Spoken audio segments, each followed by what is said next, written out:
Petit Jornal. Inteligência e irreverência em doses diárias.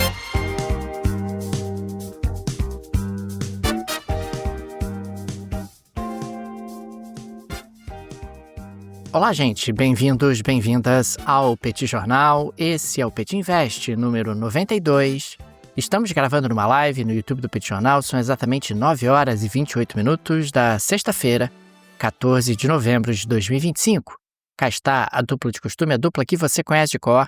Tanguy, o Bagdadi animado, contente, preparado, revigorado, resiliente, retumbante, descansado, tarifado e buscando alternativas, negociando, mandando propostas para tentar construir um acordo. E temos também Daniel Souza, que é esse que vos fala. Ao longo dos próximos minutos, vamos analisar o ambiente econômico internacional, trazer algumas reflexões na área de investimentos. Esse é o Petit Invest, espaço de toda sexta-feira aqui no Petit Jornal. Tudo bem, Tanguy? Vamos a isso? Tudo bem, Daniel Souza? Vamos lá para mais esse Petit Invest, né? Significa que estamos chegando no fim da semana útil, né, do Petit Jornal. Nessa sexta-feira de manhã, o espaço que a gente tem aqui toda semana para falar sobre os principais assuntos econômicos. Deixo aqui as super boas-vindas a todo mundo que acompanha o Petit Jornal, todo mundo que está com a gente no YouTube, que está no podcast. Aliás, fazer um pedido, né, Daniel? Quem estiver ouvindo a gente, assina o canal do Petit Jornal no YouTube, isso para a gente faz muita diferença. Você que está ouvindo a gente pelo podcast, dá as 5 estrelinhas lá, vê se você de fato assina o Petit Jornal, porque isso pra gente realmente muda muita coisa. E agradeço quem já fez, agradeço todo mundo que tá junto com a gente aqui. Daniel Souza, a gente está falando agora sobre o momento no qual se encerrou o maior shutdown da história dos Estados Unidos. A gente sempre fala isso aqui, né, que a ameaça de shutdown e eventualmente o shutdown é praticamente parte do calendário político nos Estados Unidos. Essa é uma discussão que acontece o tempo todo. E eu acho importante, Daniel, para a gente começar, né, a nossa conversa de hoje, esclarecer o que significa shutdown, o que é um shutdown, quais são os impactos disso, para a gente poder falar sobre o impacto desse shutdown atual, né, que acabou de ser encerrado. Tanguy, o shutdown acaba sendo, na prática, um processo onde o governo dos Estados Unidos, por não ter uma peça orçamentária aprovada, passa a funcionar em bases mínimas. Afinal, você não pode gastar como normalmente você gasta se não houver ali uma aprovação do Congresso. Aliás, o Congresso, em condições normais de temperatura e pressão, em democracias liberais, é justamente o agente responsável por discutir o orçamento, por aprovar o orçamento que eventualmente é proposto pelo Poder Executivo. Então, os Estados Unidos tiveram, ao longo das últimas semanas, mais um dos numerosos shutdowns que aconteceram no governo federal americano. Esse shutdown, em particular, acabou sendo um pouco diferente. Em primeiro lugar, por conta da sua duração. Foram 43 dias de shutdown. Foi o shutdown mais longo da história dos Estados Unidos. O recorde anterior era do próprio Donald Trump no primeiro mandato. E aí a gente tem uma série de números que chamam bastante a atenção. Por exemplo, a Ernst Young estima que o impacto sobre o PIB, em termos anualizados, foi de aproximadamente 0,8%, o que, tratando-se de PIB dos Estados Unidos, é muita coisa. Nós tivemos aproximadamente 670 mil funcionários federais que acabaram sendo dispensados sem qualquer tipo de remuneração nesse período. Tivemos 730 mil funcionários federais que trabalharam sem pagamento durante esses 43 dias. Nós temos aproximadamente 60 mil pessoas que perderam seus postos de trabalho durante esse período. Não eram funcionários federais, mas acabaram sendo impactados pelo shutdown e, consequentemente, perderam seus empregos nesse período do shutdown. 60 mil pessoas. Temos 42 milhões de pessoas sendo impactadas por não terem recebido benefícios ali alimentares pagos pelo governo federal nesse período. E tivemos o nível de confiança do consumidor caindo para 50,7. É o menor nível de confiança do consumidor desde o pico na época da pandemia. 50,7 significa que os consumidores estão levemente otimistas. Esse índice é assim. Acima de 50 é otimismo, abaixo de 50 é pessimismo. Mas é um pessimismo ali na linha d'água, né? 50,7 e consumidores mais pessimistas em relação ao futuro tendem a consumir menos e tendem a se endividar menos e tendem a ativar menos a economia, impactar menos a economia através justamente do seu consumo, que no caso da economia americana é um elemento fundamental para impulsionar o crescimento. Nós tivemos 2 meses sem Jobs Reports, que são aqueles relatórios divulgados pelo governo americano sobre como anda o mercado de trabalho, e tivemos 6% de voos reagendados ou cancelados nos 40 maiores aeroportos dos Estados Unidos. São números maiúsculos, são impactos muito significativos que a gente olha desse shutdown. É claro que a economia gradualmente deve retomar uma certa normalidade nas próximas semanas,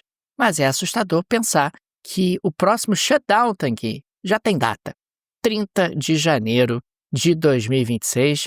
Afinal, um acordo entre democratas e republicanos será difícil até lá. Agora, Daniel, a gente veio falando, né, ao longo desse período de vai ter shutdown, não vai ter shutdown, e finalmente teve shutdown, um longo shutdown, mais de um mês.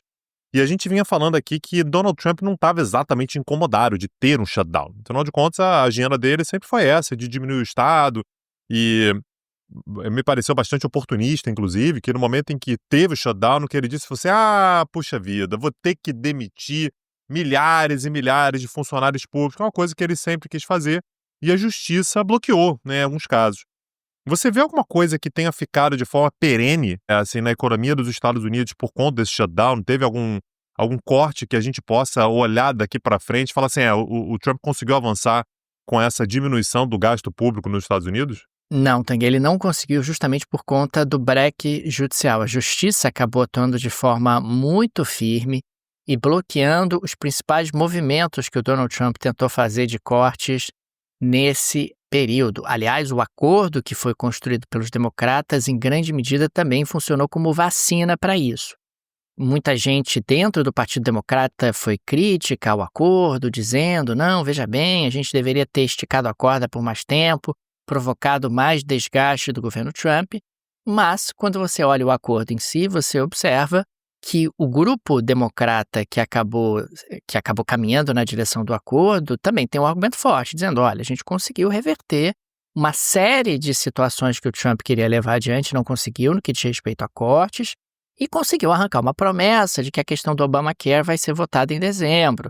Isso a gente ainda vai ver se efetivamente vai acontecer ou não, mas se não for votado em dezembro, a gente também pode impor um novo shutdown no final de janeiro de 2026. Então, nesse sentido, me parece que esse grupo tem um argumento forte e que o Trump não conseguiu avançar da maneira como ele esperava. E é interessante como ele também ficou mais focado em política doméstica nesses últimos dias, Tanguy, e eventualmente acabou até diminuindo a intensidade em algumas pautas internacionais. Agora, tem 2 meses pela frente, né? Daqui a 2 meses essa discussão ela pode voltar, você pode ter um novo shutdown. Como é que o mercado tem visto isso, Daniel? Porque me parece que você já começa também a meio que precificar de que pode ter um novo shutdown, como é que vai funcionar?